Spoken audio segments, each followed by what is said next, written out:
What up, what up, what up?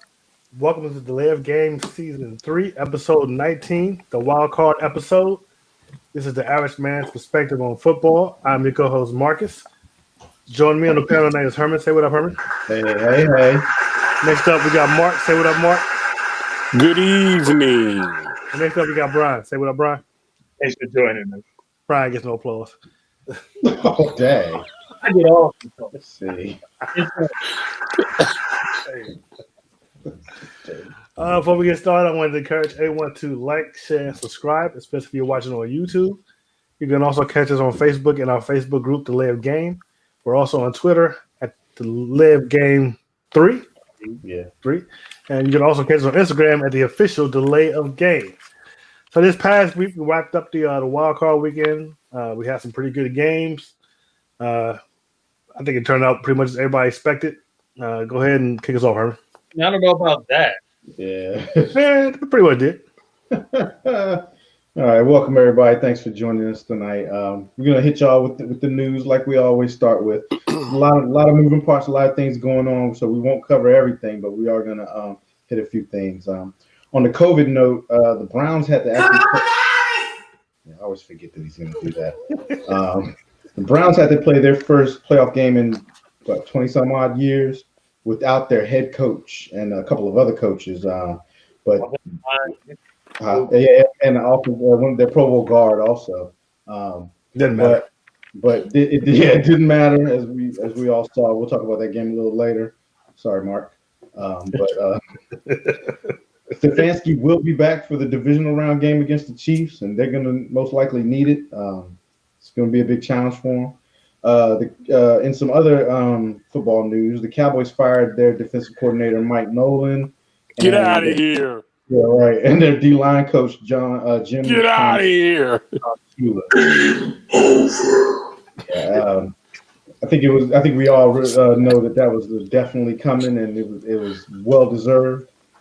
They replaced him with Dan Quinn, former head coach of the Atlanta Falcons.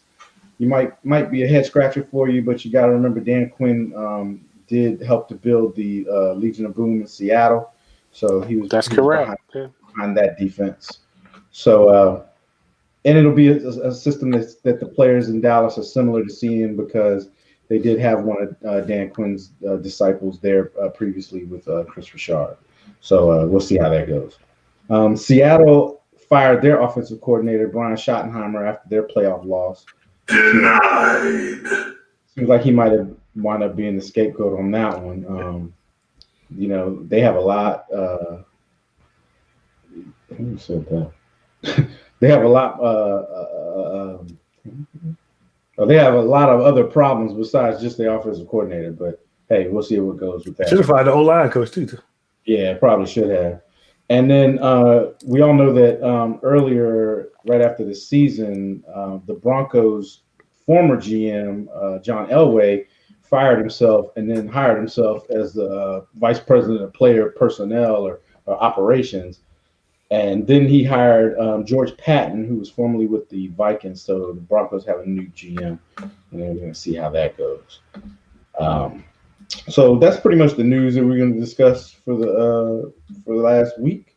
So I got a question real quick. This Vikings GM, is he the one that signed Kurt and then let go of Stephon? No, he wasn't the Vikings GM though. He was the Vikings VP of player personnel, I think, and I think he was the assistant GM. Okay. So that wasn't him, no. All right, so let's move into the hot topics. We got two good hot topics that we're going to go over, and then we're going to go over our season review. We didn't do this last week, but we're just going to go through who and what we picked before the season started. Maybe we shouldn't do that next year, but anyway, let's roll with it. So the first big hot topic that came out, and when I first read this, I said, "Man, DeShaun Watson must not have watched our show last week. We just told him that his spot was the best spot to go to." But apparently, DeShaun Watson wants out of Houston. He says he wants out. He has a no trade clause, which means he gets to pick where he could go. So if you're the GM for the Houston Texans, would you make that trade? And on the flip side, if you're the GM for a team that wants him, what would you be willing to give up? I'll start with you, Mark. Well, of course, he is one of the other than Mahomes, man. He's probably one of the most top or valuable commodity as far as quarterbacks right now. Him and Mahomes. I say Mahomes is first and he's second. Man, you at least gotta at least a 2 first rounds and at least maybe a second or third in there. It'll take multiple draft choices for me to give up on him if that was the case. And Watson has a problem. You know what? It's Houston owner. It's like this. You promised me that I'll be in the meetings when you guys decide on a GM and a coach, and you don't keep your word. Of course, I'm gonna have a problem with that. And I think that's what the case is. And you look at it. You look at J.J. Watt. There's a possibility he may be out of Houston too, but that's a whole nother different subject. But getting back to DeShaun Watson, and he also mentioned that he wouldn't mind going to Miami, which makes it an even more intriguing deal because you're talking about maybe possibly swapping Tua for him and possibly 3 other draft choices in that taking, which would be very interesting to see because as far as Miami's concerned, all they need right now is basically a quarterback. They need some wide receivers too. Well, they could use 1 or 2 of that, but I think for what they got in that right now, DeShaun Watson can come in and improve that team as far as the quarterback, give it stability as far as the quarterback is concerned. The other thing I find is interesting in this one is and why he chose Miami is Miami both have an African-American coach and an African-American GM who probably would pretty much best suit him or listen to his ideas on how he wants his team direction to go. But getting back to the main topic, I mean, you would have to give up a lot. If I'm giving up Deshaun Watson, I'm getting a whole lot in return. I'm getting 2 number 1s and some more draft choice plus unproven quarterback in this particular deal. But yeah, that's what I would do. Marcus, would you make the deal, and what would you give up for him? Well, I believe the new GM of the Texans already said that Deshaun Watson is the future of his franchise, and he's not looking to trade him. However, if he wants to go, I mean, we've already seen what's happening in Houston. I mean, it must be terrible to be a Houston fan this week, especially if Deshaun does get traded. Harden just got traded today. This is all a side effect of that idiot Bill O'Brien. All his doing, and probably a little bit of the owner. If the owner did say, we're going to include you in the talks, and they don't include him, that is a little bit of disrespect. You probably just shouldn't have said nothing at all and just did what you were going to do. Not only that, from what I read, DeShaun actually gave them a list, and I don't think they pulled in. They didn't interview or talk to not one of them. So you said, would I do it? Yeah. Would you make the trade? Yes or no? Well, like Mark said, I mean, I don't know. You're giving him a franchise quarterback, but if he doesn't want to be there, I wouldn't do it. Here's why. Because I also think that Deshaun is too classy and too much of a gentleman to bring turmoil to that team if he isn't traded. I don't think he's going to throw a fit and act like some of these diva wide receivers. He'll play his part. Really, Houston, if they get rid of Deshaun, what else they got to look forward to? That's really all they got. But you don't think he will hold out? No, I don't think so. Now, under the new collective bargaining agreement stuff too, players, I think they can't really hold out like that, like they used to. There's some stuff in there now. I just think Deshaun is too classy to do all that. So would I trade him? No. This is all you got right now. And what was the second part of the question? What would you, if you were another team, what would you be willing to give up for him? Probably some first round picks, maybe some late round picks in future years. I would do it depending on who I was. I would do whatever it take to get him. It depends on what I already had there. Like if I already had a lot there and just missing the quarterback element. Like if I was Miami, yeah, I'd trade a couple of first round picks to get him. I think that's what some first round picks, maybe some low key players, some players you don't really need, and some future later round picks. Brian. Sean is a once in a lifetime quarterback. If I was the Texans, I would be doing what they're doing right now. The GM, he had a little meeting or left a phone message for DeShaun, wanted to have a conversation with him, trying to talk to him, calm down or whatever fears or whatever he has to get him to stay. You want to do whatever you can. Also, it were word out that they were going to finally interview Bieniemy to try to hopefully appease him. Now, hiring him and interviewing him are two different things. But if I were the Texans, I would do anything and everything I could to try to get DeShaun to stay. If DeShaun was unappeasable and just had to be gone, you got to give me at least 2 number ones. I got to get back what I lost when I traded my number 1 wide receiver and whatever I traded to get that left tackle from Miami. I got to get all that back. So if I got to lose DeShaun, I'm going to make myself whole that way, and then I'll have to, tackle my quarterback position either in free agency or in the draft. Yeah, I think I'm with you guys. If specifically Marcus, if I'm Houston's GM, I'm not giving up DeShaun Watson. For one, he carries himself. He's a leader of that team. I think they just need to go in and repair the relationship. You just can't risk trading away a franchise quarterback for chances at a franchise quarterback. It just doesn't work. Now, on the flip side of that, if I'm Houston's GM and I have to make this trade, I think the only trade I'm making is with Miami, in all honesty. That's true. I want Tua, and then I want at least 2 first rounders. And they have the they have the ability to do it. And maybe a third. Matter of fact, you're getting back the pick that takes exactly. That's one thing. You're going to get back some picks. But another thing is that you get a starting quarterback who's still young.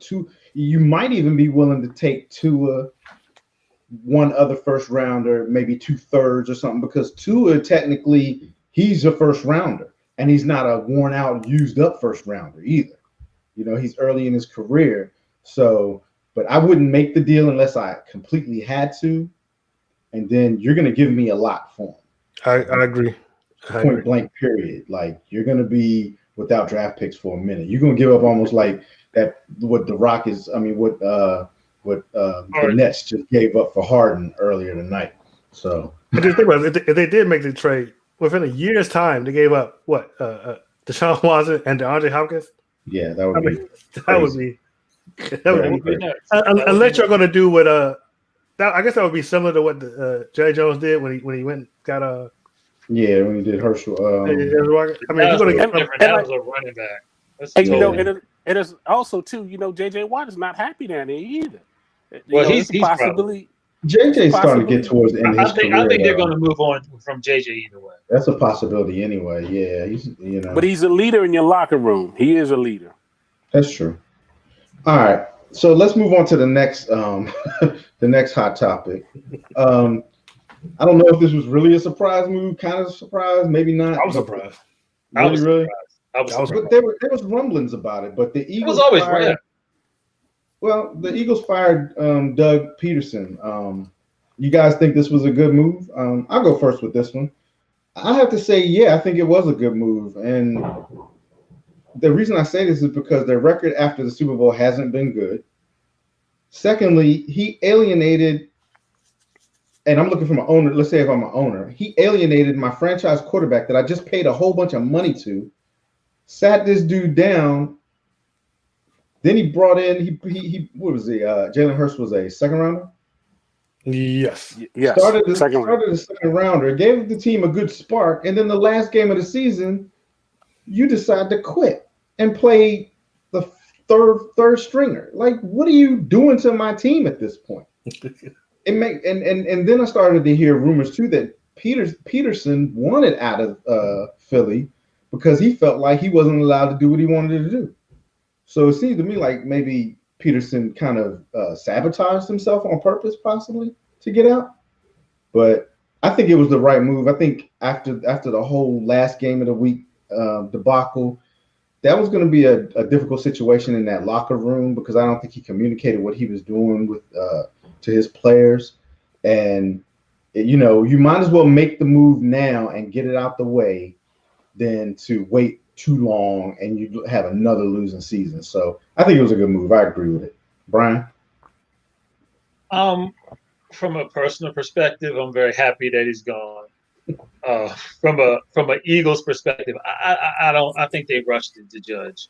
I think that from what I've been hearing, like you were saying, there were rumors that that Pederson was upset and wanted to leave. But the reason why he was upset and he wanted to leave because there were too many people telling him what to do.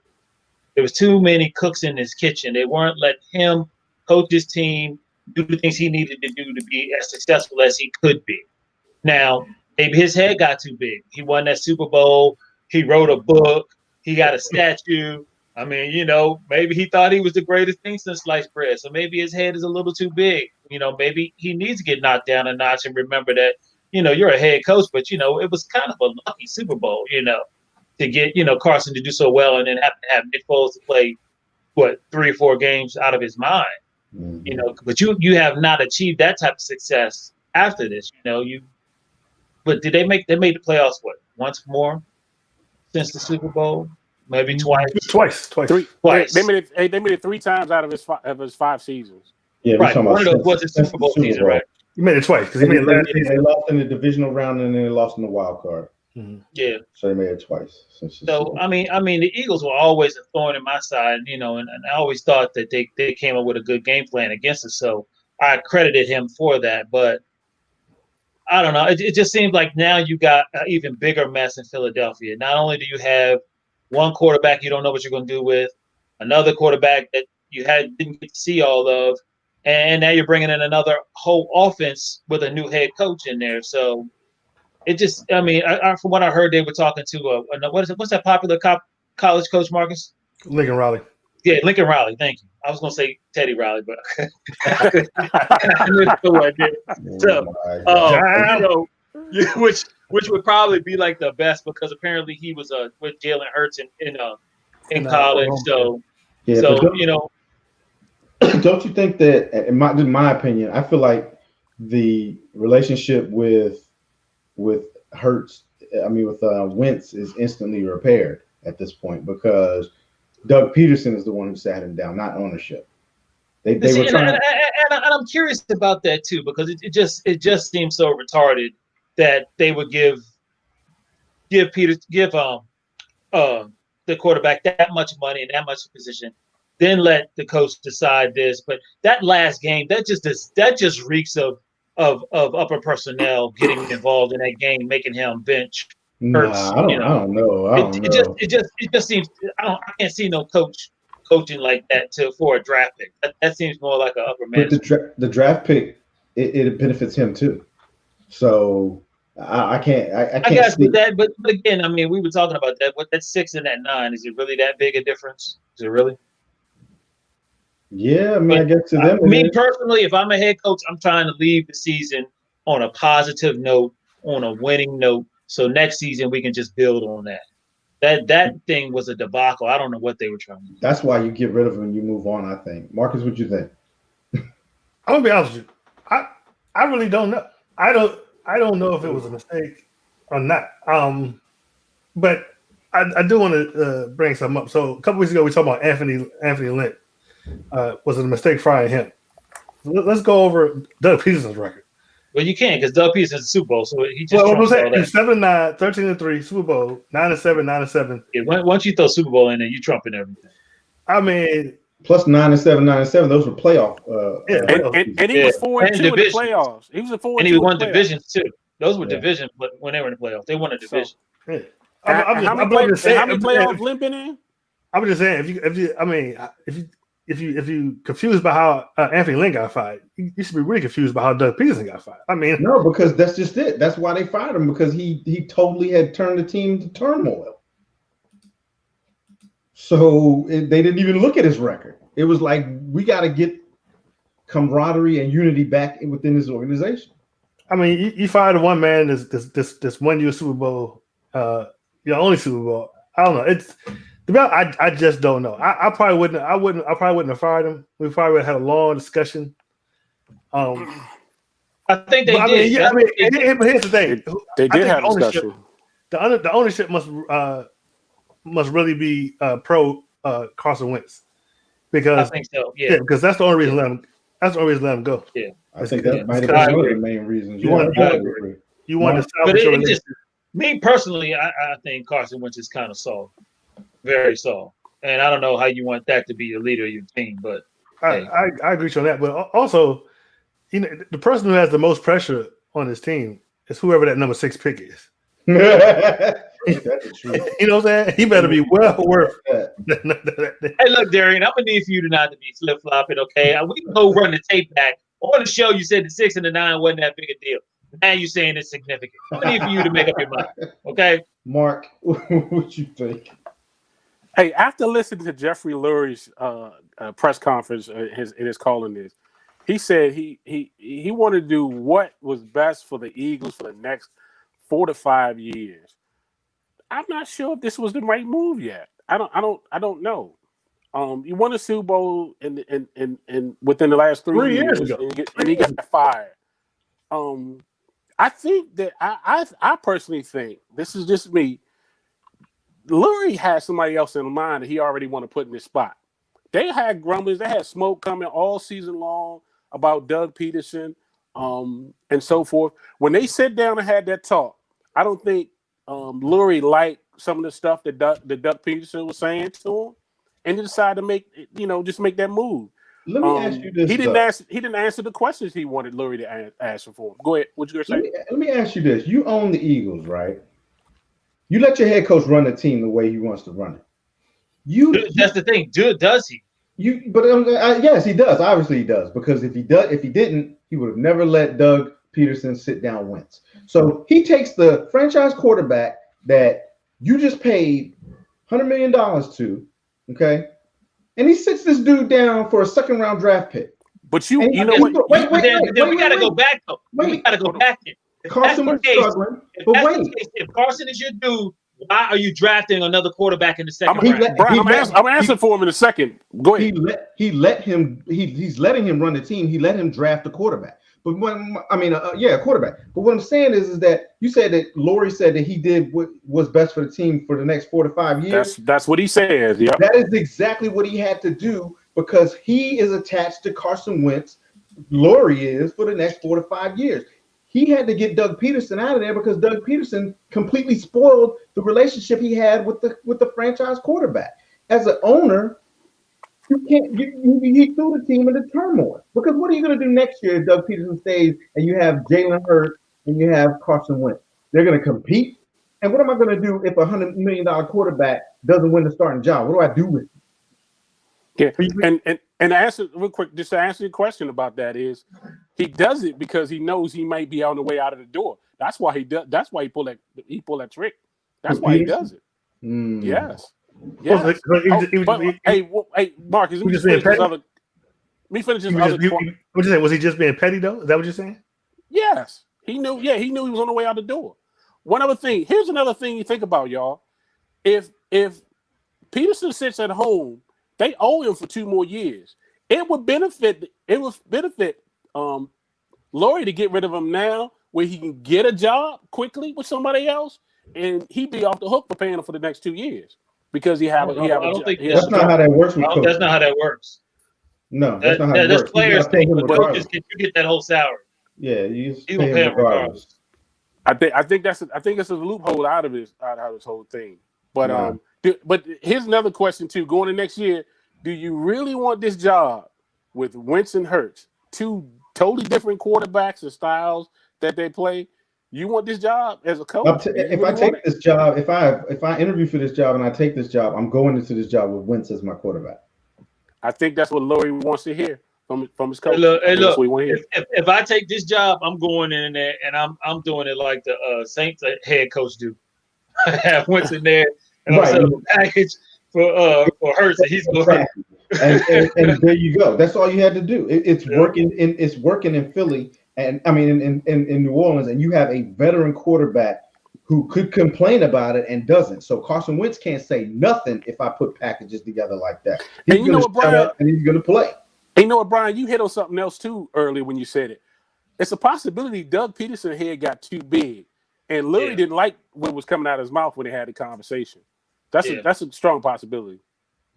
I mean, and I guess you could look at it like if the Eagles go after Frank Reich as a head coach. I don't know. I can't see Indianapolis letting him out. It's like a reset. I can't see that. He was a gold mine to find. Even though they lost in the playoffs, shoot, he more focused probably on trying to get wins from the Eagles at this point. He's their offensive coordinator, isn't he? Or is he their head coach? No, he's their head coach. All right, well that ain't happening. All right. Let's move on to our season review. We'll go over who we picked as division winners, and then we'll go over who we had in the playoffs. So let's start with the AFC. Y'all want me to read off who everybody picked? Yeah, that's fine. Okay. So I'm just going to pick who we had as division winners. So we all got this division wrong. We all picked Baltimore to win this division.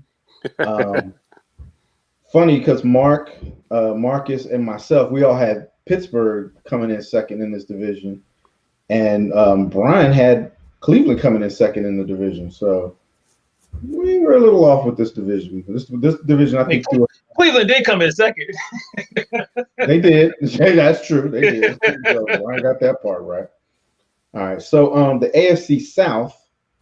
Marcus had the Texans. Wrong. Mark had the Texans. Wrong. Brian had the Texans. Wrong. And guess who had the correct division winner? That would be me. Darn. On that Titans bandwagon. By the smidge of a game. That's okay. But you know what's funny? None of us had Indianapolis. No, we didn't. We all thought Rivers was going to be garbage. No. Yes. We all had Marcus had Indianapolis right. He had them coming in second. Did I? No, I'm sorry. Still had him at 8 and 8. He had him third. Yeah, we all had him third. Had him third. All right, here we go. AFC. I had him the worst, 6 and 10. So in the AFC, tell me we're all right about this one. Marcus, Mark, and Brian were all swinging on the. We're all Bills Mafia. Bills Mafia. The Bills Mafia. Boo. And I picked Miami. But I had Miami's record right. I had Patriots record right. 7-9. Were they 7-9? They were 7-9. Yeah, you did have Patriots record right. I had them at 8 and 8. I had them at 8 and 8 too. What the hell was I thinking? I gave the Jets 5 wins. Oh, Mark, don't laugh, Mark. You gave him 6. I was going to say, you wasn't alone. You wasn't alone. I gave 2 and 14. Was that right? Yeah, you gave 2 and 14. That was right? Yeah, that was right. 2 games. Okay. All right. So in the AFC West, we were all unanimous by picking the Chiefs. And Mark was perfect. Mark had the exact order. Yeah, I had the exact order. No, you had the Chiefs at 15 and 1, and that's what they were. Oh, he had them. He had them 12 and 4. That's what they were. Yeah. Oh, I'm sorry, Marcus. Marcus had them at 15 and 1. Yeah, Marcus had them at 15 and 1. Me and Brian were close. We had them at 14 and 2. Yeah. I had them at 12 and 4. Yeah, Mark must have thought they. What was the Chargers' final record? I think it might. 4 and 12. No, the Chargers were. Look it up. I don't know. Look it up. I had a final record. Don't let that slow down the show. It doesn't matter. Right. It do matter. All right, so here we go. So in the playoffs on the AFC side, I had the Chiefs. I had them right. I had Baltimore. I had them right. I had Tennessee. I had that right. I had Miami. They were close, but they didn't get in. I had Pittsburgh. I had the Raiders. Good Lord. And I had Buffalo. So I had 1, 2, 3, 4, 5 out of the 7 playoff teams correct. Mark had Baltimore. He had the Chiefs. He had the Texans. Ding. He had the Bills. He had Pittsburgh. He had the Ding. Raiders. Ah. And he had Tennessee. Marcus, what are your sound effects? So Mark, that was 5 and 2. What you want? 5 like and 2, ding. correct. Yep. Like, Correct. All right. So Mark had the playoffs, but he was 5 and 2. Let's see what Brian had. Brian had the Chiefs. That was correct. He had Ding. Baltimore. That was correct. Ding. He had the Texans. Ooh. That was wrong. Yeah. He had Buffalo. That was Ding. correct. He had Cleveland. That was correct. He had the Raiders. That was wrong. And he had the Titans. That was right. So Brian went 5 and 2 with his playoff picks. Marcus had the Chiefs. He had Baltimore. He had Houston. You suck. He had Buffalo. He had Tennessee. He had Pittsburgh. And what the hell? He had Cincinnati. Yes. Remember he made that Cincinnati prediction? Hey, if Joe Burrow hadn't got hurt, They still would have did shit. I had a Yeah. chance. So Well, that's excuse crazy. my language. I'm sorry. They still would have did nothing. We all went 5 and 2 on the AFC side. All right, so let's go to the NFC side because I think we butchered this all up. Oh my Think god, so? I'm pretty sure we I did. think it was pretty bad. All right, so for the NFC North, Brian and Marcus had the Packers. Where you see that? Mark and myself had the Vikings. You suck. Hell. For the NFC South, Mark had the Bucks, and Brian, myself, and Marcus had the Saints. NFC East. We don't even need to talk about these. Let's not even talk. Yes, we We're do. all wrong on these. Yeah, Mark and Marcus picked the Eagles. Wait, I thought that was for correct. Yeah, it's supposed to. Mm-mm. No. What we did? They made the playoffs. No, I said we're for the talking about division. the Oh, for Disney. Oh, okay. Division. Okay.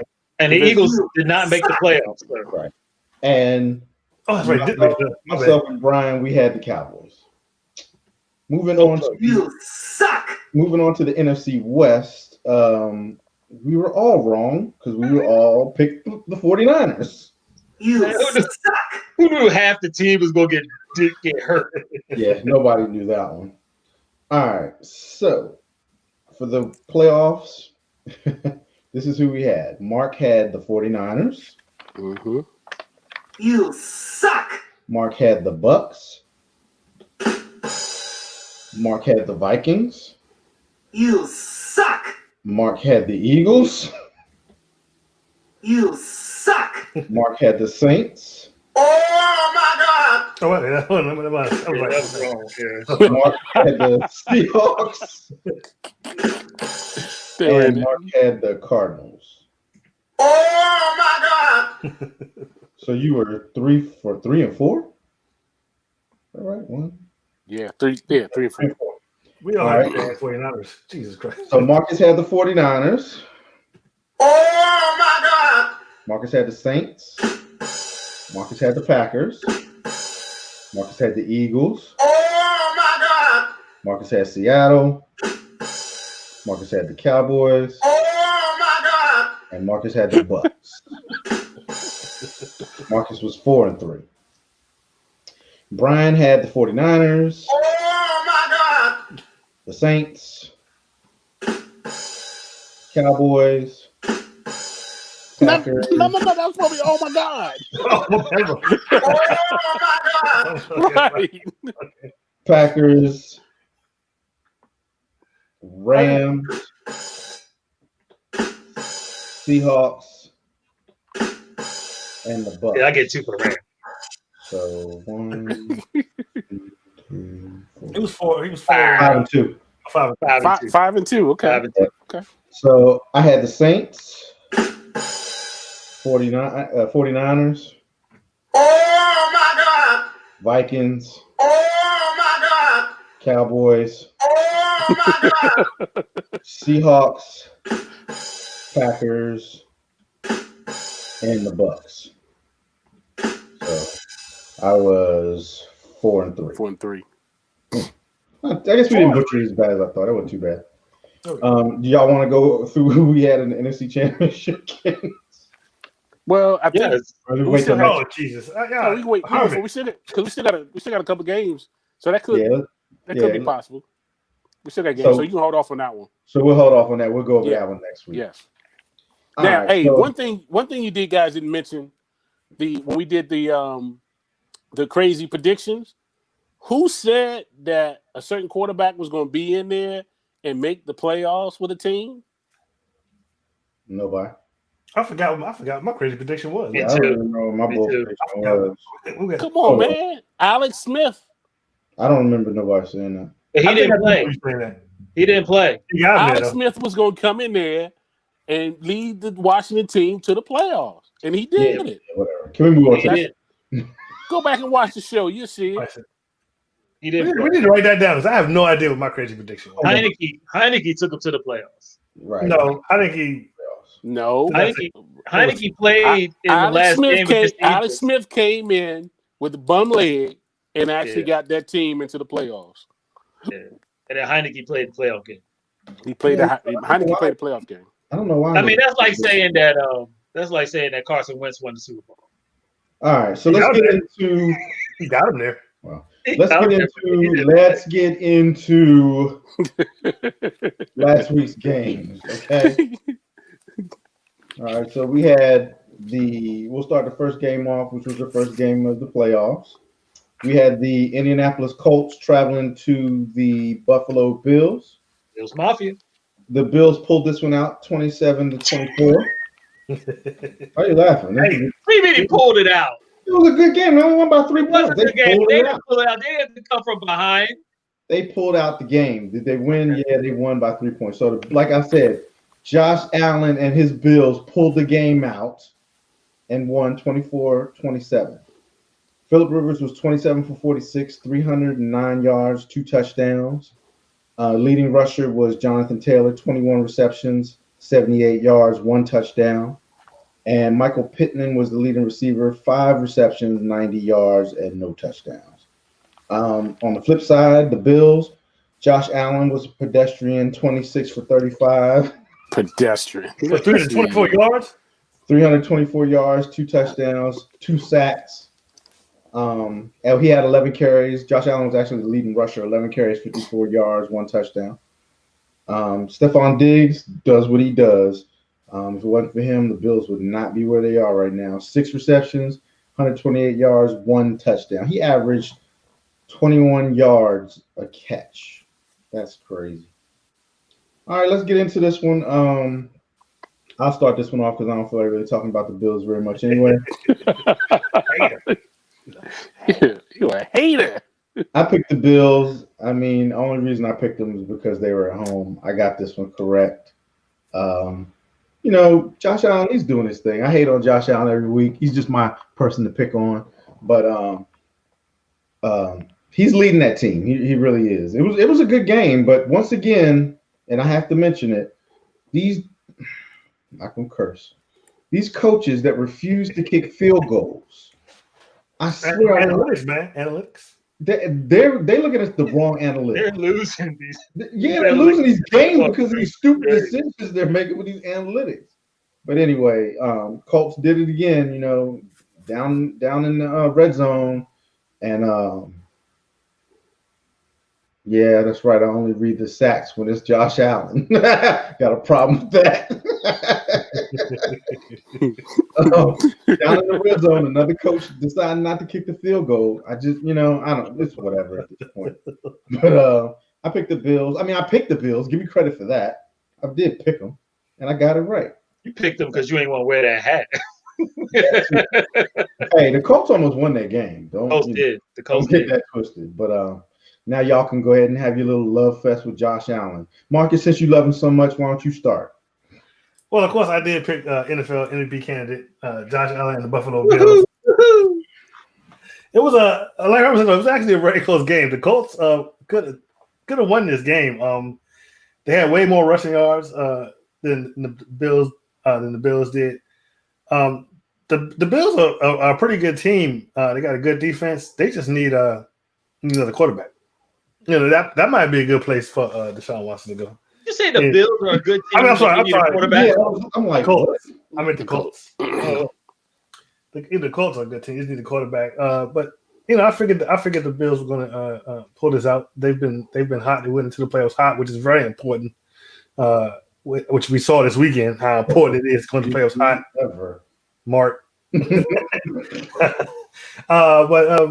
I think the Colts were pretty good. The game was a lot closer than I expected, but I picked the Bills, and the Bills won. Brian. So the Colts put up 472 offensive yards, held time of possession 34 minutes and 17 seconds. I already read the stats. No, you didn't read that. You didn't read the time possession. We don't need that stat. Brian, continue on. Listen, and the Colts were 52% on third down. The only thing they weren't efficient in was touchdowns. They were kicking field goals and not kicking field goals to win the game. They became the first team to lose a playoff game with 450 plus total yards and 0 turnovers. The previous record was 10-0. Oh, I picked the Bills. Yeah, like I said, that's why the Bills barely pulled that one out. You know what? But you're right. I mean, again, like you said, Herman, what was the score? 24-27. 27. They lost by a field goal. Yeah, they lost by a field goal. They didn't get that. It was a good game. Them two teams were very good. It was a very good game. I enjoyed that game. I'm glad the Bills won, but that was a good game. Yeah. Mark? Yeah, the Buffalo Bills started out slow in this one. To me, the turning point was definitely that the Colts were up 10-7, and when he went for that fourth down try inside the Bills' goal line, and the ball went off of Michael Pittman's hands, that was terrible. The very next drive, Buffalo came back with a 96-yard drive, and then they kicked the field goal to tie it up by halftime. Tyler Bass was big in this game, the kicker for the Bills, making a 54-yarder that made a difference on it too. But I chose the Bills in this one, and the Buffalo Mafia, they pulled it out. This game too had a couple of questionable replay calls. Mm-hmm. We'll leave it at that. Mm-hmm. So, all right, let's move on to the next game, which is the Rams traveled to Seattle, and they got the road win. The Rams beat Seattle 30-20. The game started for the Rams. They had John Wolford in the game. He was 3 of 6 for 29 yards, but he got knocked out of the game. And Jared Goff came in. He was the emergency quarterback. He was 9 for 19, 155 yards, 1 touchdown. Cam Akers was their leading rusher, 28 carries, 131 yards. And Cooper Kupp was the leading receiver, 4 catches, 78 yards. Russell Wilson, he was 11 for 27, 174 yards, 2 touchdowns, 1 interception. Russ was sacked 5 times in this game. Chris Carson, 16 carries, 77 yards, and leading receiver DK Metcalf, 5 receptions, 96 yards. Aaron Donald, of note, also got hurt in this game. So the Cup, didn't he? Rib cartilage. Cartilage in his ribs, yeah. Yeah. Did Cup go out too? Yeah, Cup went out. Yeah. But both are supposed to be playing this week. Okay. Let's start with Mark. Who'd you pick in this one, Mark? Yeah, I took the Seahawks in this one. Like you said, Aaron Donald went out pretty much all the second half. But the Rams defense was on point. I thought it was impressive how they pretty much didn't let DK Metcalf nor Tyler Lockett get off on that. That pressure from the defense was big on them. The injury to Warford, I think, made a difference too, because when Goff got in there, they were pretty much rolling with the offense, and the running game always help a quarterback. Cam Akers' rushing attack was a key. But I took the Seattle Seahawks and I lost this one. Brian? Yeah, you're right about the rushing game, Mark, because the Rams were able to rush for 164 yards, and they also held time of possession, 33 minutes and 39 seconds to Seattle's 26 minutes and 21 seconds. And the Rams didn't turn the ball over. Seattle turned that ball over twice, like Herman was saying. But there was a stat that says since 2017, the Rams are 37-0 when leading at halftime, including the playoffs. And they're 2-0 versus the Seahawks in the wild card round.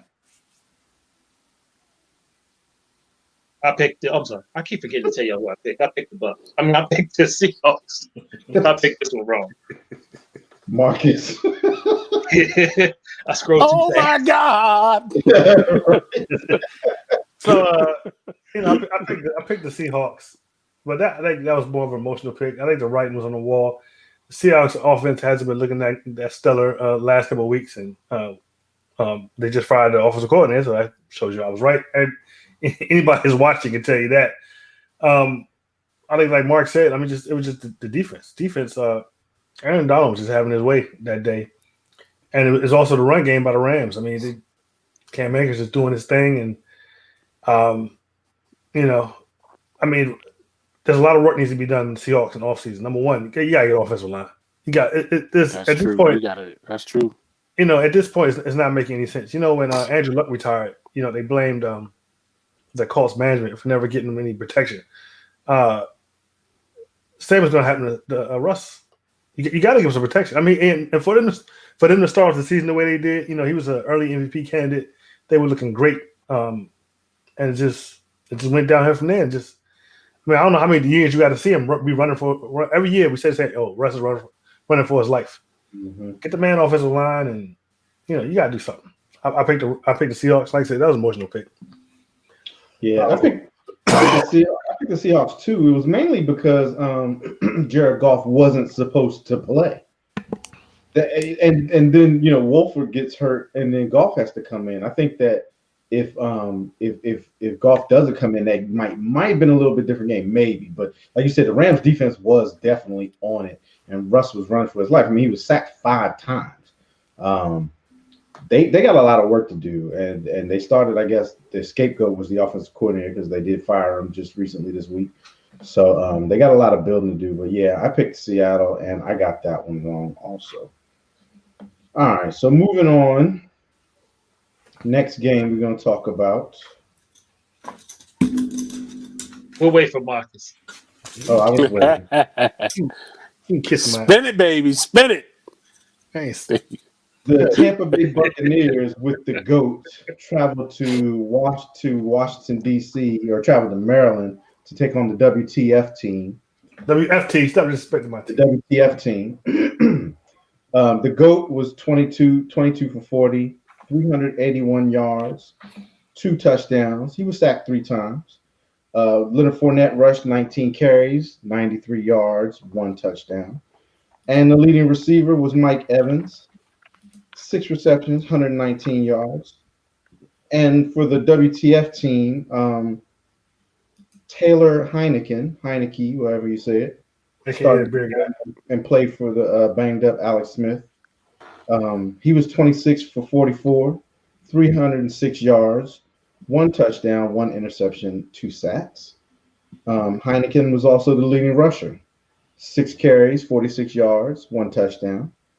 And Cam Sims was the leading receiver, 7 receptions, 104 yards, no touchdowns. I will let Mark start this one off. Take your time, Mark. Let us know everything you think about this game. Sure will. Brady had to outdo Taylor Heineke, who had a breakout performance in his second pro start, his first playoff game. Heineke made things interesting with that third quarter scramble run for 8 yards for a dive into the pylon for a touchdown. That was kind of sweet. That was good. But I wouldn't imagine that the Skins would give him this much trouble, to be honest with you. But I chose the Bucs in this one, and the Bucs was successful. There were some calls in this one that you can question. You can ask, you go back and look at a couple of catches that were little question marks. But the Bucs pulled it out, and I took the Bucs on this one. Brian, who'd you have in this one? Yeah, in this one, I did also pick the Bucs, and I was really concerned with that vaunted Washington offensive line. You can creak all you want, buddy. Wait till you get to talk. But I was really concerned with that defensive line of Washington, putting pressure on Brady and not letting Brady do what he had to do. Obviously, that wasn't the case. 507 yards of offense, 31 points. against that vaunted WTF defense. Tampa again held time of possession, 31 minutes and 12 seconds, and 22% on third down. And another little fun fact: Brady has more career playoff wins, 31 of them, than the whole WTF franchise, 23. Oh, snap. That can be said about a lot of damn franchises. Okay? I don't care. What did I do? Yeah, okay. That can be said about a lot of franchises. You can't say it about the Cowboys. So Now, you know what? I'm trying to mute people. You can unmute yourself, Mark. How about that? Anyway, so I picked the Bucs. Of course, I picked the Bucs on this one. I said it I think last week. The WTF team they wasn't going to have enough offense. They definitely wasn't going to have enough offense. Mr. Heineken, he hold on, Brian, you got to unmute yourself. You muted yourself. You got to unmute yourself. Mr. Heineken, he put up a good fight. I mean, for a guy who that was his was that his first career start? That was his first. That was his first start. Second career start. Definitely first playoff start. I mean, he played a good game, but I'm hearing a lot of talk from these WTF fans. They're anointing him already. Pump your brakes, okay? He earned a chance to compete on the team next year for y'all. I think that's probably about it. But I picked the Bucs. The game went down exactly how I expected it to be. Somebody needs to talk to your boy Chase Young, let him know, be careful what you ask for, because he didn't even smell Tom Brady. I think his play made it open up for the rest of the guys on defense. Man, nobody touched him. He didn't get sacked in that game. Yeah, he did. He got sacked. Yes, he did. He got sacked twice. Three times. But DeRon Payne was in his face all the game long. Yeah, but they wasn't doing a whole lot. It was times when I saw Gronkowski holding Chase Young back. So by himself. That's why Gronkowski only had one reception. They brought in their big time blocker to block Chase Young, the phenomenal first round pick. They tied him off with a tight end. But I picked the Bucs. I got this one right. Marcus, you can close this one out after you spin the half. You suck. You're bad. Kiss my ass. You know what? I said, ban you from the dog. You like can't the camera. You suck. All right, so of course, play your music first, Marcus. Play your music first. Keep that same energy. What? You got your. Let's hear it.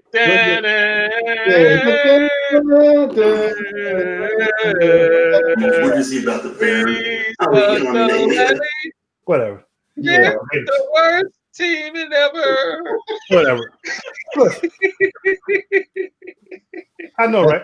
That's right. It's plenty of aggression. Whatever. You know what it is? It's these haters mad that the Cowgirls didn't make the playoffs. Now, listen, I picked the Washington football team. That was an emotional pick. Everything you pick is emotional. You're like a female. Whatever. I don't know what. I don't think anybody really expected them to win that game. But I'm very proud of the team I saw on that field. They shouldn't have been there 7-9. They shouldn't have been there, no doubt. But I'm very proud of the team that was on there, except for that defense. I thought it was going to be a completely opposite game. I thought that the offense was going to be anemic, and the defense was going to, do a little bit to hold them down. But of course, if you ain't got no offense, then defense can't be out there all day. But it actually turned out to be the reverse.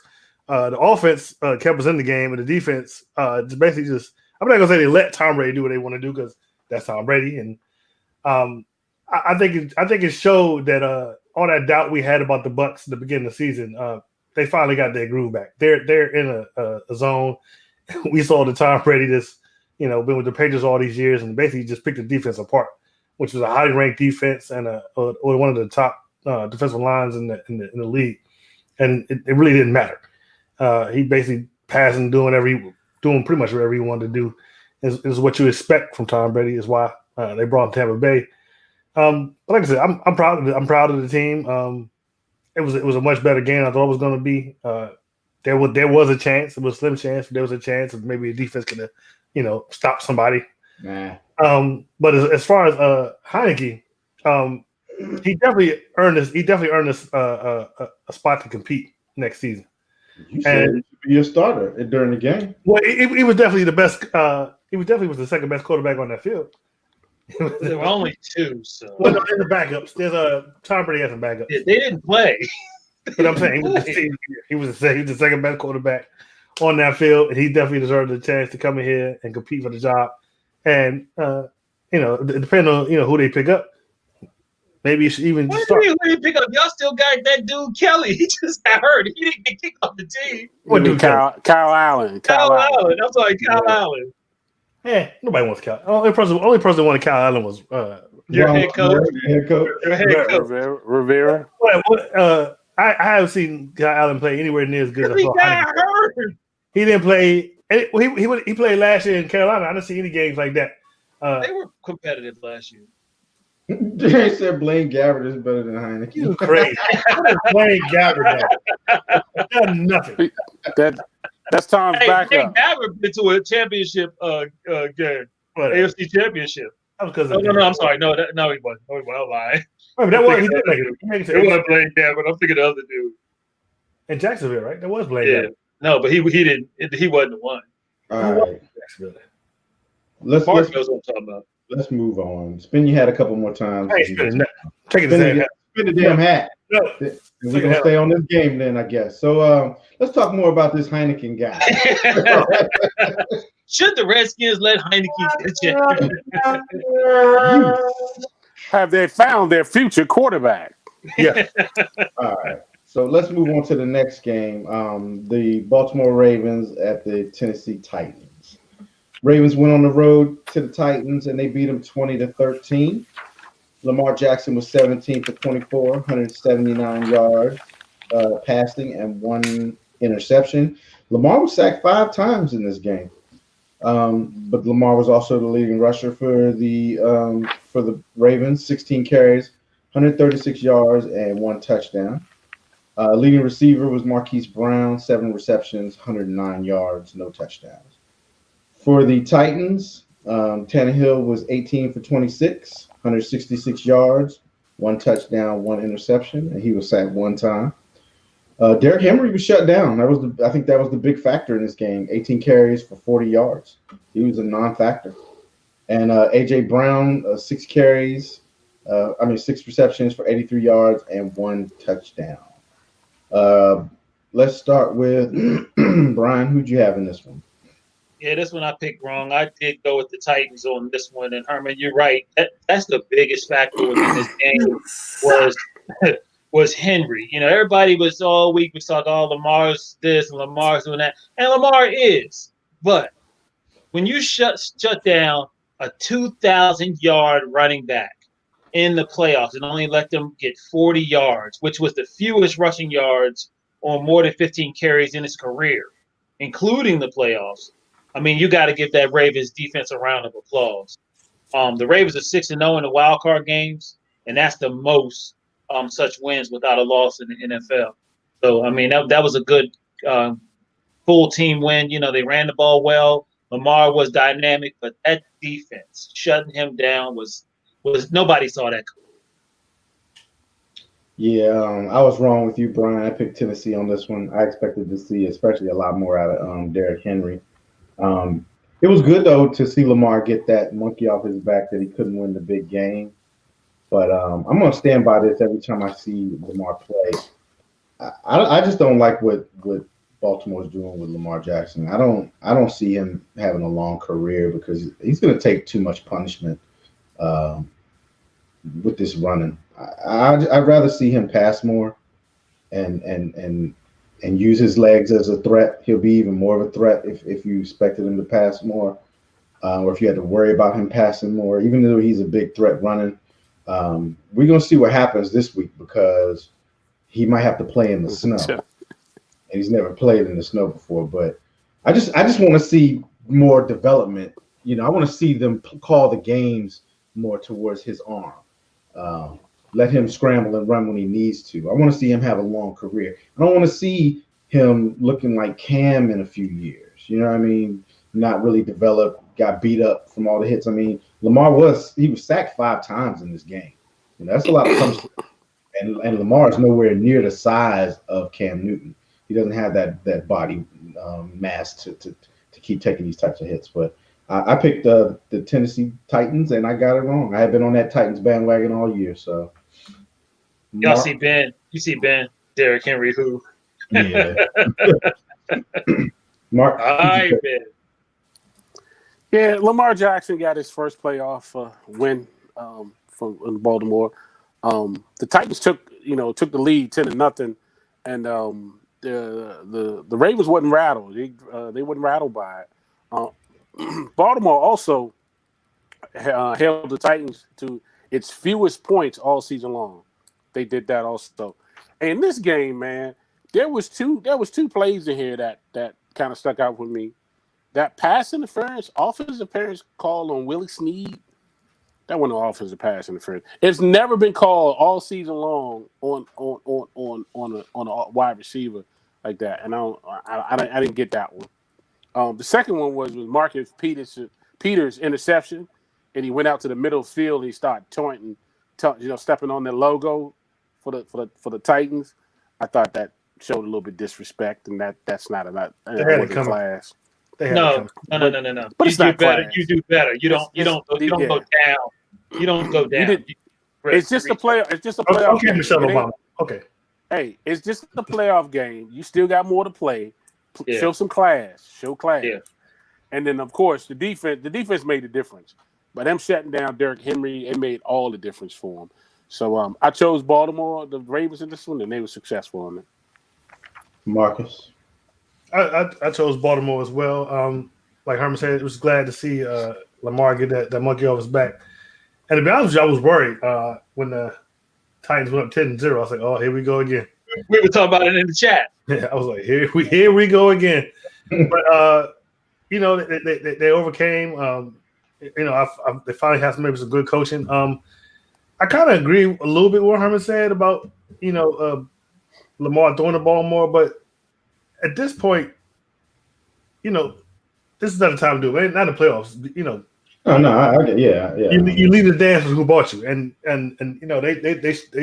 he did his thing. And also, Lamar was sacked 5 times, but I don't think Lamar doesn't take those hits like other running quarterbacks do. That's true. He damn sure doesn't take those hits. RG3 to. Yeah, but if you're getting sacked, you're getting sacked. I mean, that's a hit, and that's a 300-pound dude usually on hitting you. So. Yeah, that's true. Then 2 wrongs do not make a right. I agree with Ben. They should have stopped that logo a little bit more. No, show class, man. Even though I've been on the Titans bandwagon a lot this season as well.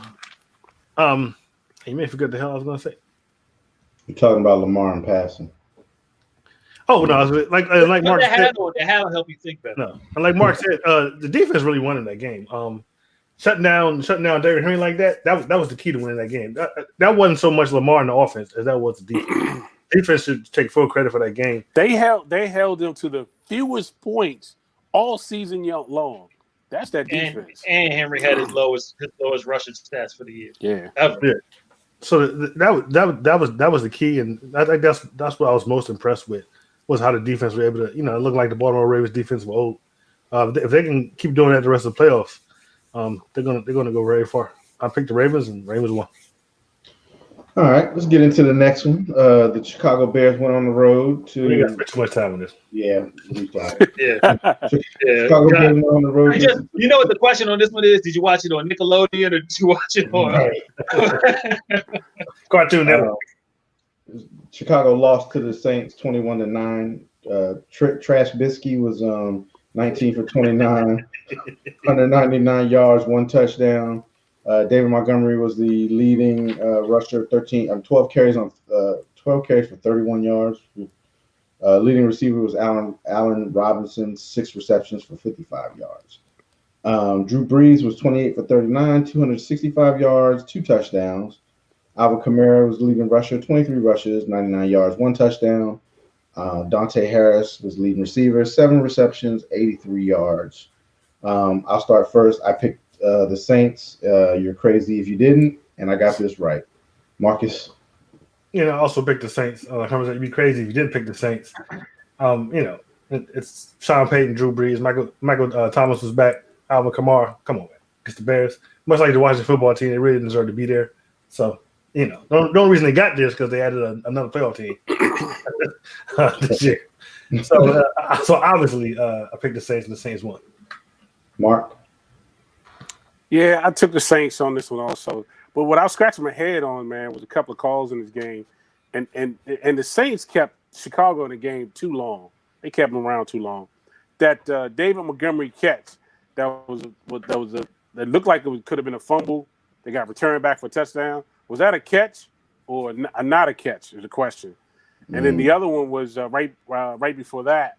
Mims dropped a touchdown pass that basically would have gave him would have been 10-7, I think, on before the first half.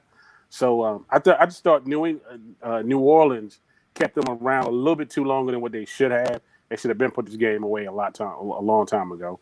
But I took the Saints. Brian? Yeah, I'm with all you guys. I went with the Saints. And another little fun fact: Drew Brees is now 6-0 with 12 touchdowns and 0 picks versus the Bears over the last 10 years, including the play. Wow. All right. Last game, the Sunday nighter of the Super Wild Card weekend. Ain't got to spend a long time on this one, even Mark, huh? No, we really don't. No, we got a lot to talk about on this trash. The Cleveland Browns went on the road to the Pittsburgh Steelers and whooped them 48-37. At one point in the first quarter, the score was 28-0. Baker Mayfield was 21 for 34, 263 yards passing, 3 touchdowns. Nick Chubb was the leading rusher, 18 carries, 76 yards. They had Kareem Hunt involved, 8 carries for 48 yards. 2 touchdowns. Yeah, 2 touchdowns, yep. Jarvis Landry, 5 receptions, 92 yards, 1 touchdown. And Nick Chubb added in another 4 receptions for 69 yards and 1 touchdown. Austin Hooper had 7 receptions for 46 yards and a touchdown.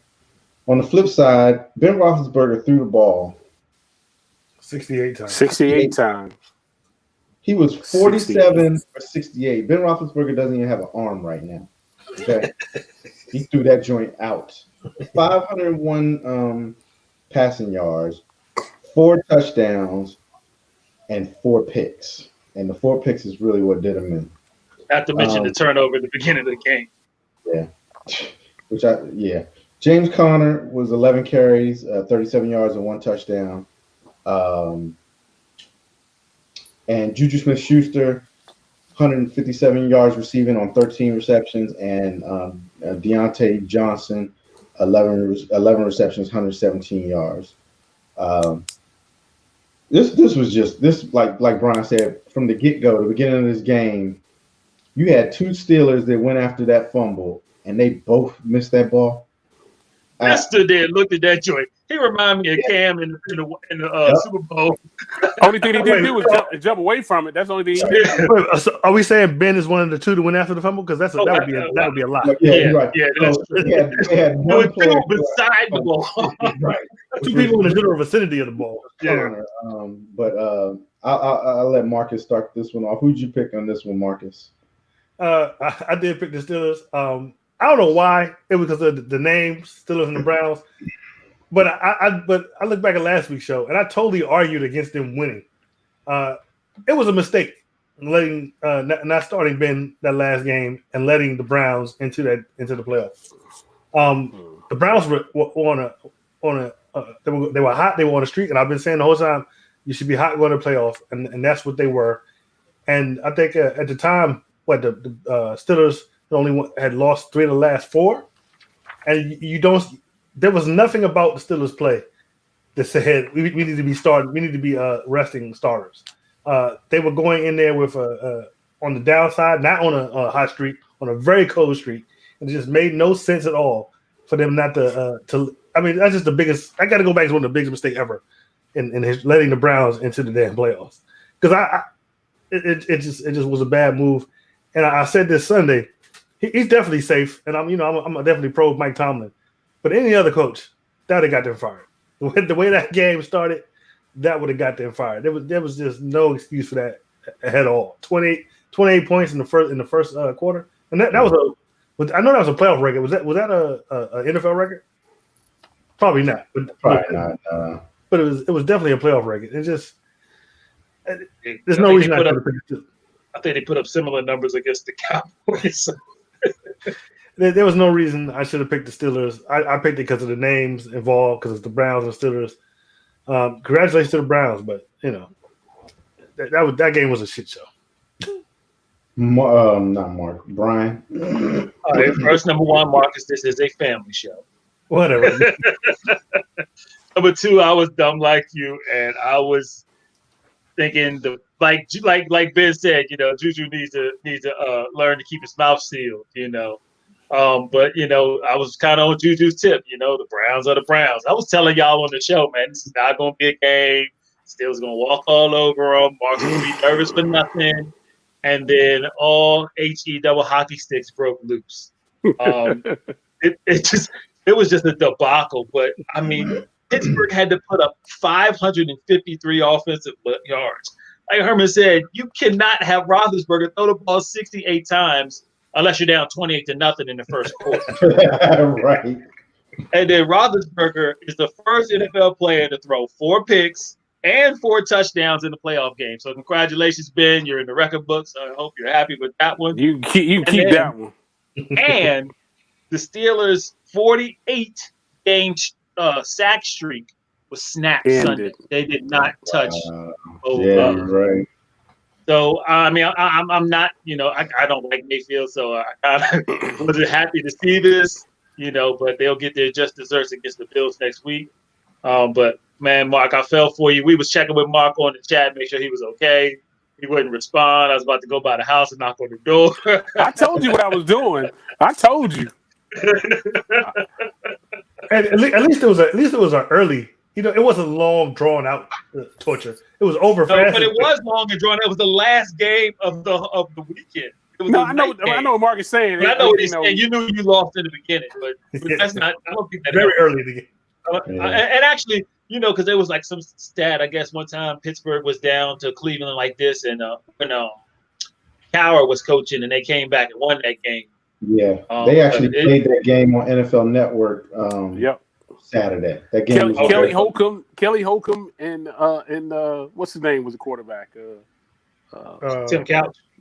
No. Cordell Stewart. But Bobby Bristol. Bobby Bristol. Yeah. But I picked the Steelers. I picked wrong, and luckily I don't have to pick wrong with them again for the rest of the year. Welcome to the couch. Yeah. So I picked Cleveland in this one, and my logic behind it was, for one, like Marcus said, Cleveland. Pittsburgh was limping into the playoffs.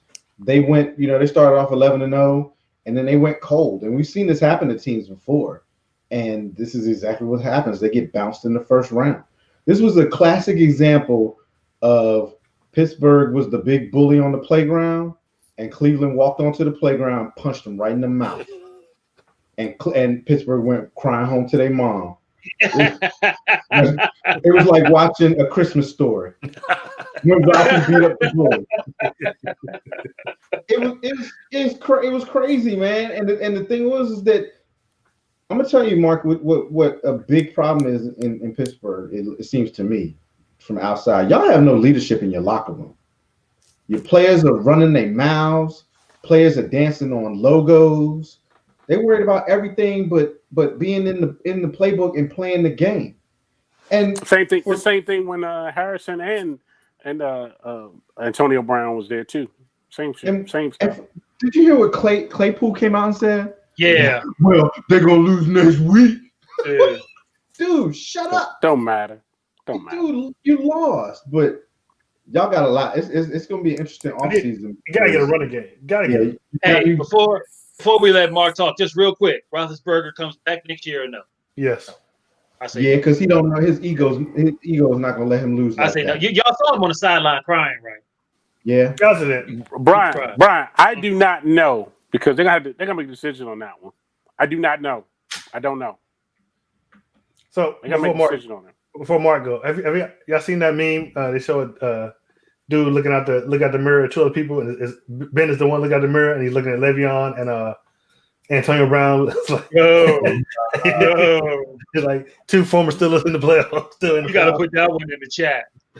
I was put going. that one in the group. I was going to do it, but I was like, I've already went in enough. I didn't want to. I didn't want to overkill. I didn't want to give overkill. All right, Mark, give us your take on it so we can move on to this week's games. Yeah, I mean, this was a catastrophe. It was You did terrible. pick the Browns, though. You did pick the Browns. I did take the Browns because I just felt like we going into the playoffs. We can't run the ball. We are terrible on the run, bottom of the league in the rushing. Something's got to be done about that. You know, we've always been a team to pride ourselves on running the ball, tough defense, and you know, going out there and showing some leadership. And we look terrible in that. I got worried about this team, you all, a long time ago when they were dancing on the sidelines after winning the 9th or the 10th game. I was like, you guys are dancing like too much, too early, too soon. And the crow comes back to root. We've been beating up on Cleveland for, I don't know, 27 something games to 2-1 in Pittsburgh. It was bound to happen. It was going to happen. I didn't think it would happen like this, but I mean, Ben was like, you got a pick, and you get a pick, and you get a pick. Man, I mean, it was terrible. I chose the Browns because I felt like the Steelers were not going to do it, and they proved me right with that. There was no bright spots to me in this particular game. All the yards that Juju got were garbage yards. I mean, they were trash yards anyway. But going into next season, I mean, they really going to have to think about what kind of team we want to be with Ben there. He got a surgically arm, and I mean, you see, I mean, he looked like Rivers out there pushing the ball. He really did. So there's some questions got to be answered about that. That's just ugly. I mean, it was just like two of them got tipped, and then the other two were just ugly. But two of them got tipped. But yeah, they got to find something. They got to find a running game somehow, some way, somehow. But enough on this game. Let's move on. But I got one more thing about this. So, like I said, you know, Tom is a great coach. I have total confidence in him. But Ben is right. He has to do a culture change in Pittsburgh. He got to change his style or something. He needs to be more of a hard ass. Let me ask you guys this: do you guys agree on the punt? Should he punt it or went forward? I would have probably went. I agree with the punt. Yeah. The game, but I just thought it was just too much. It was just too much of a hill to climb. It was too much of a hill to climb. Way too much. And Cleveland was scoring every time y'all made a mistake. That's the part that hurt. I mean, like after that, like their first pick, I mean, he threw that one what's Aiden? Wide receiver for Cleveland. Jarvis Landry. Mm-hmm. He just broke through the DBs and all there was poor tackling on that play too. Yeah, it was because he should have been stopped. And it's like, oh, this game is gonna be a debacle. All right, well, let's get into this week's game, y'all, because we're running. You want to talk about the Redskins game again, Herm? No. Let's get into this game and let's kind of make let's make your picks kind of quick, all right? Because you see the time, right? We're doing better than we did last week. Yeah, well, let's try to beat that. All right, so Saturday's game we got the Rams at the sorry, hold on. Packers. Jumped on me. Rams at the Packers. The number 6 seed Rams going to Green Bay against the Packers. I'll start first. I'm going with the Packers on this one. Aaron Rodgers is just a hard man to beat in the playoffs, not to mention he's at home. So give me the Packers on this one. Mark, who you got on this one? I'm taking the Packers too. I can't see the Rams going up in Lambeau and doing any damage to them this week. It ends. Their playoff run ends this coming Saturday. That is. Give me Green Bay. Marcus. I'm also picking the Packers. It should be a good game, especially if Aaron Donald gets to play. It'll be a very interesting game, but I'm picking the Packers. And Brian. Yeah, I totally disagree with you, Marcus. I don't think it's going to be a good game. I think it's going to be a blowout. Vegas is giving the Packers. Packers are giving up 7. Give me the Pack. All right. Moving on to the second Saturday game, we got the number 5 seed Ravens going up to Buffalo against the number 2 seed Bills. Marcus, who you picking on this one? This week, I'm totally off the Bills Mafia bandwagon. I'm drinking the purple Kool-Aid. I'm going with the Ravens. Lamar is going to the AFC Championship. Wow. Brian. Games at home. Buffalo's giving up 2.5. The Bills are hot. These two quarterbacks were drafted in the same year, but I just think that the Bills got got the best of both worlds right now, whereas the Ravens sometimes don't. So give me Buffalo.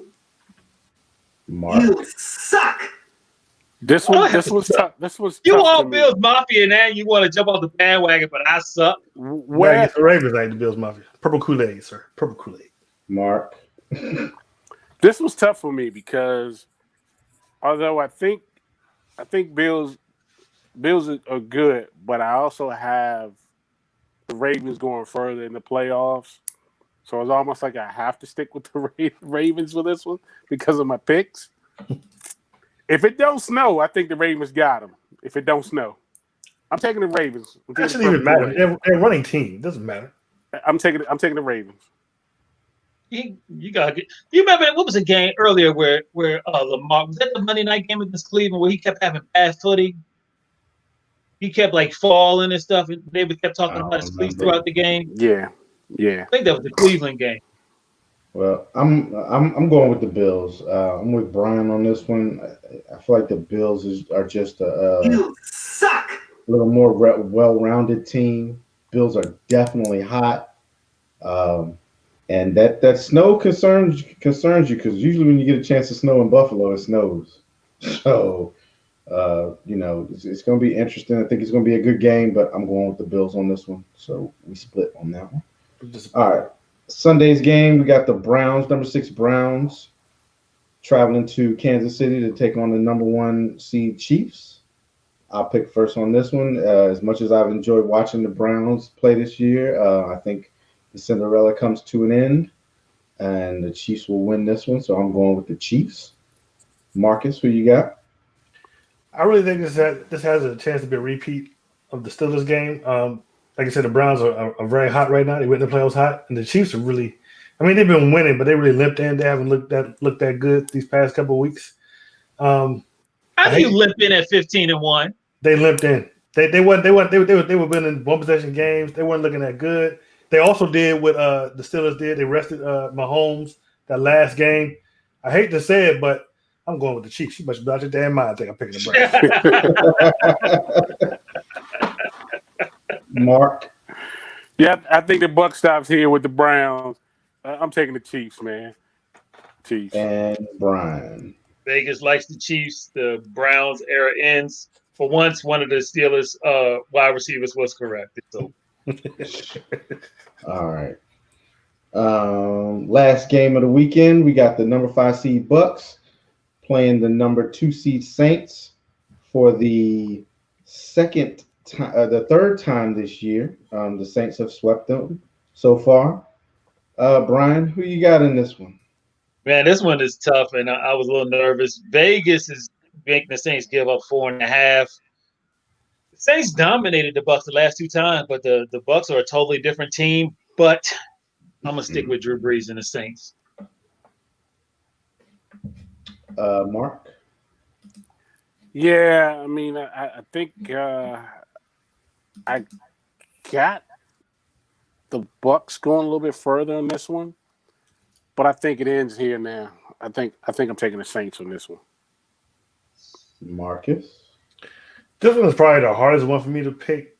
The Saints, they did dominate the Bucks early this season, but I don't know.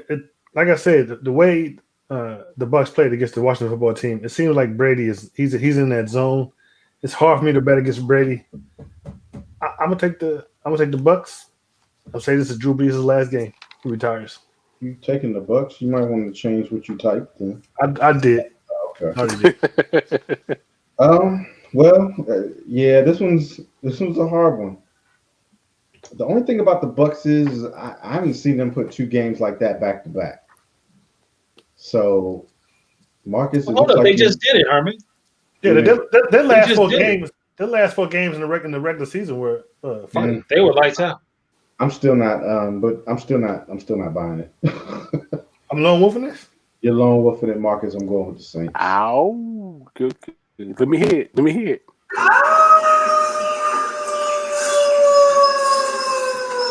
All right, so that's all the games coming up this week for the divisional week. You want to put the hat on now, Marcus, or next week? I don't think I need to. Bucks, baby. Bucks. So, We're gonna see. Let's go around the room with some final thoughts, and then we'll get out of here. We appreciate y'all watching. Mark, what's your final thought? Well, this playoff run is winding down, and I'm not saying I'm happy about it, but it looks like all four of us teams got a seat on the couch. So let's enjoy the rest of this playoffs and hope for the best. Hope we can get through it with no more major corona issues. Let's keep it rolling. Brian? Yeah, I'm with you, Mark, on the fact that I'm more like a WTF fan all of a sudden because I'm happy that both of you guys are on the pine with me and Herman. I would have hated for one of your teams to progress on, without us. So there was many years. The feeling is mutual. I just want you to know. Mark doesn't remember this, but there was like 1 year back at Mr. Tire when Cleveland played the Steelers, and we were there. And I was praying my heart that they would lose, so I didn't have to hear Mark's mouth, and it didn't happen. But this year, they made up for it. The Browns, they did make up for it, even though I don't like Baker Mayfield. No, my final thought is, of course, be safe out there.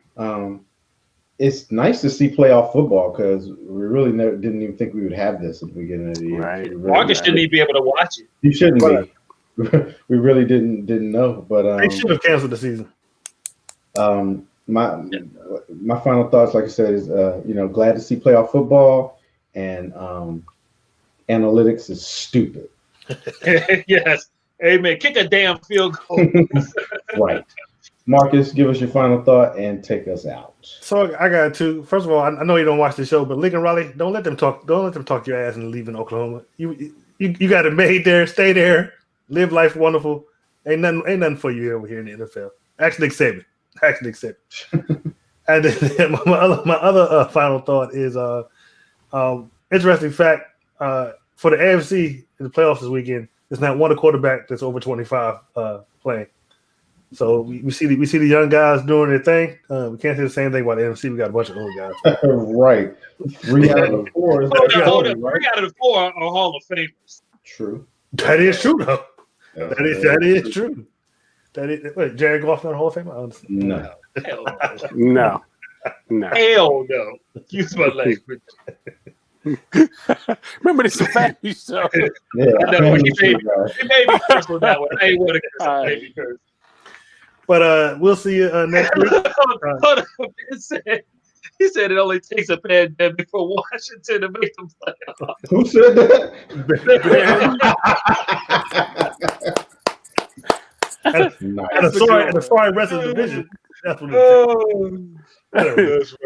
That's good. That's not funny at all. That's not funny at all. But we'll see you next week. Hope you get some good games this weekend. Next, we talk about the championship games. I'll see you next week. Same bat time, same bat channel. Peace. We out. Peace. Peace.